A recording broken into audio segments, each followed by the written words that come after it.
Ya, ini kita buat leasing. Masuk ke soal aja. Teori gue buat terpisah karena itu gampang.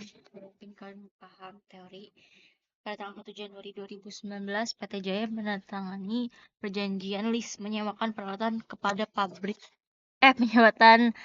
Penyewaan peralatan pabrik ke PT Makmur. Berarti PT Makmur ini yang nyewa dan PT Jaya ini yang nyewain. Selama 5 tahun tidak dapat dibatalkan. Pembayaran lease minimum sebesar 7,6 termasuk eksekutori cost 900.000 dan dibayar di muka pada tanggal 1 Januari 2019 dengan bunga 10%. Diperkirakan peralatan punya masa manfaat 5 tahun dengan nilai residu dijamin oleh lisi penyewa. Granted residual value ya, nama nilai residu yang dijamin itu sebesar 3 juta. Jadi maknanya itu apa? Maknanya gini. PT Makmur itu bilang, ibaratnya gini, PT Makmur itu bilang ke PT Jaya, gue nyewa nih peralatan pabrik ke lu.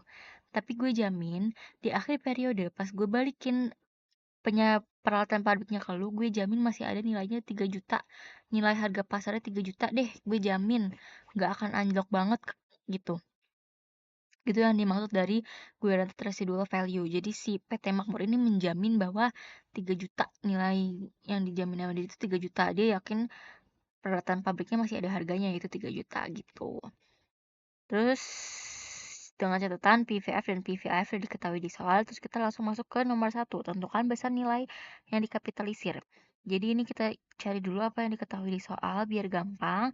Pembayaran per tahun 7,6, biaya eksekutori 900.000, masa listnya bla bla bla bla bla bla sampai habis. Bisa dimasukin langsung aja. Untuk step 1, karena dia ada biaya eksekutori, jadi biaya eksekutori itu apa? Biaya eksekutori itu biaya yang biaya eksekutori itu kayak biaya yang tidak termasuk untuk perhitungan nilai yang dikapitalisasi. Karena apa? Karena biaya eksekutori cost ini bukan biaya asli dari sewa asetnya. Bukan biaya asli. Jadi itu biaya kayak biaya pajak, biaya asuransi, biaya pemeliharaan gitu. Itu lebih ke biaya untuk si aset. Ya kan? Bukan untuk si sewa gitu. Makanya kita di sini kan mau cari nih berapa sih nilai yang dikapitalisasi, makanya itu harus kita keluarin dari si angka 7,6 ini. Karena dia bilang di soal 7,6 ini termasuk biaya eksekutori gitu. Nah, makanya dikurangin dulu. Makanya nanti step satunya kita cari MLP-nya 7,4 dikurangi 900.000, hasilnya 6,7 gitu. Tapi kalau di soal, misalkan di soal MEM nih, di soal MEM dia bilang pembayaran lease tahunan 112 juta, tapi tidak termasuk eksekutori cost 6 juta. Nah, kalau ada kayak gini nih nggak perlu dikurang, guys. Nggak perlu dikurang 6 juta, karena di soal dia bilang tidak termasuk. Ya udah, berarti 112 ini pure pembayaran sewa, gitu. Ingat ya, kayak gitu. Terus masuk ke PV lease payment. Jadi, untuk mengetahui jumlahnya dikapitalisasi, itu kita butuh dua komponen, yaitu PV lease payment dan PV of residual value. Jumlah yang dikapitalisasi itu apa? Jadi, jumlah yang dikapitalisasi ini untuk kita mengetahui berapa present value dari nilai sewa yang akan datang 5 tahun ke depan. Gitu. Nah, ini yang akan kita cari. MLP-nya 6,7 dari sini dikali sama PVAF.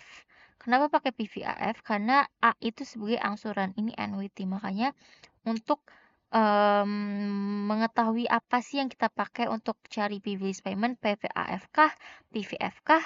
Caranya ini kita lihat dari yang A ini. Kalau ada annuity berarti dia langsung menjadi pengali bagi si MLP untuk perhitungan previous payment. 6,7 dikali 4, hasilnya 28 juta. Terus nilai residunya 3 juta dikali sama PVF. Kenapa pakai PVF? Ya karena dia dibayar cuma sekali.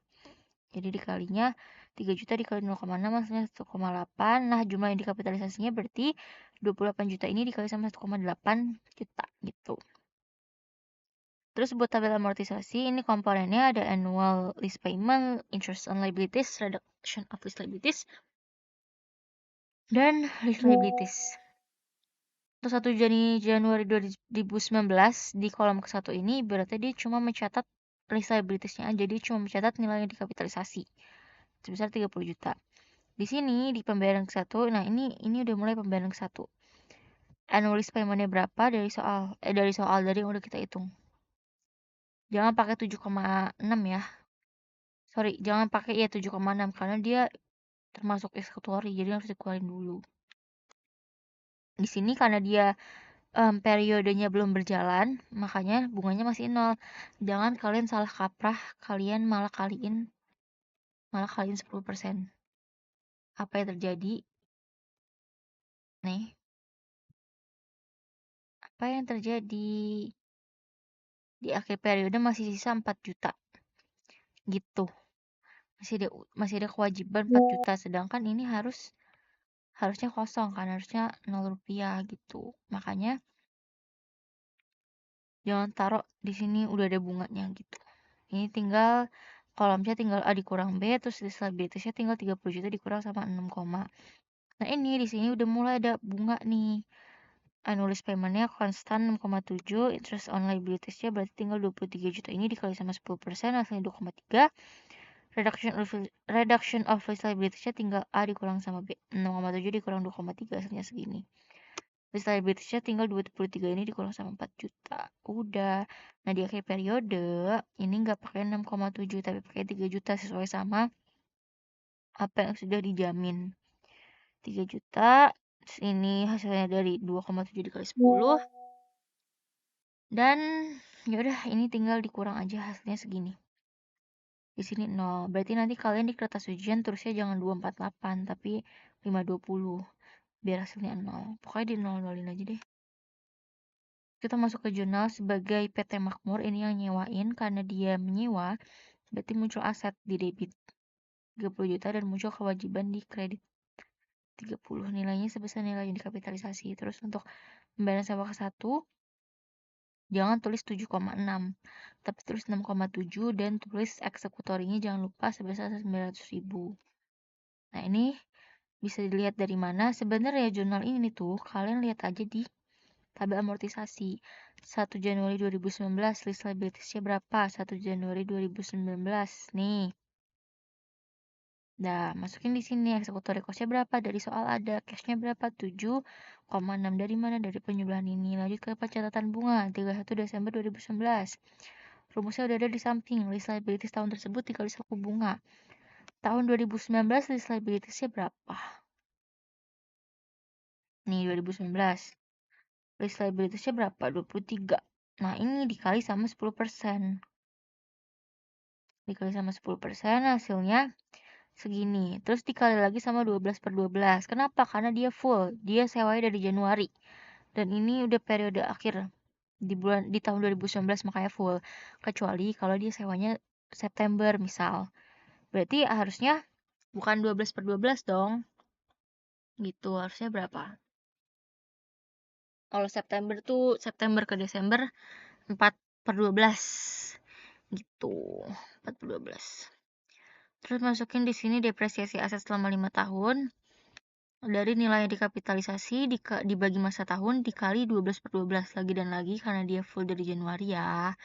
Makanya 12/12. Nilai yang dikapitalisasi berapa? 30 juta dibagi 5 dikali 12/12 hasilnya segini.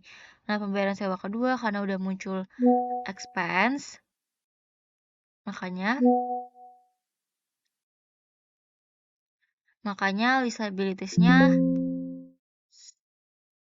liabilities-nya ini bisa apa sih, cu? Liabilities-nya bisa dilihat di table ya, itu kan 4 juta nih. Nih, liabilities-nya segini, interest-nya segini. List payment-nya segini. Berarti tinggal masukin aja ke jurnal gitu. Jumlahnya di cash 7,6. Ini pencatatan bunga sampai sini masih sama kayak atas. Nah, ini pada akhir masa list apabila ada nilai wajar residu sebesar 750.000. Berarti terbukti PT Makmur ini lalai dalam menjaga nilai wajar. Soalnya di awal dia bilang, saya janji deh balikinnya masih ada nilai wajar 3 juta, tapi kenyataannya cuma 750.000. Makanya ada loss on list, ada rugi sewa. Dan makanya dia menombok duit nih, dia keluar cash sebesar 2.250.000 gitu. Dari mana? Dari nilai residu 3 juta dikurangin 750.000. Lanjut masuk ke PT Jaya sebagai yang nyewain. Karena dia menyewakan berarti dia ada lease receivable. sebesar 30 juta. Dan equipment, karena dia udah ibaratnya kayak dia ngasih asetnya ke PT Makmur kan, jadi equipmentnya hilang sebesar 30 juta juga. Terus untuk penerimaan sewa dia ada cash sebesar 7,6 nih, 7,6. Terus dapat receivable karena udah dibayar sama si dia nih di pembayaran sewa ke-1. Makanya muncul receivable di kredit sebesar 6,7 dan executory revenue sebesar 900.000. Tuh. Terus pendapatan bunga receivable pada interest revenue cara-caranya sama kayak yang ini. Tinggal liabilities tahun 2019 dikali sama 10% dikali 12/12. Penerimaan sewa kedua jujur sama juga. Rumusnya kayak yang atas. Udah deh, sampai ini juga sama kayak yang atas. Nah, ini bedanya pada akhir masa lease apabila ada nilai residu 750.000. Jadi di sini untuk si PT Jaya sangat disayangkan equipmentnya hanya 750.000. Tapi tenang aja, karena ada cash dari PT Makmur sebesar 2250. Makanya di sini ada list receivable sebesar 3 juta. Gitu deh. Nah, untuk si apa namanya? Soal UAS 2023 ini juga sama, guys. Tapi yang membedakan dia nggak ada eksekutori aja. Gitu, makanya di sini nol. Makanya di sini kita bisa langsung cari. Nih, bisa langsung cari MLP-nya pakai yang ini. Sorry, bisa langsung cari PV isi payment-nya pakai yang 300 juta gitu. Nah, ini ada nih di sini. Guaranteed residual value. Diperkirakan membayar 50 juta. Jadi ini di akhir periode dia janji dia bakal bayar 50 juta. Makanya di sini 50 juta. Gitu deh. So far sama sih semuanya. Dah ya.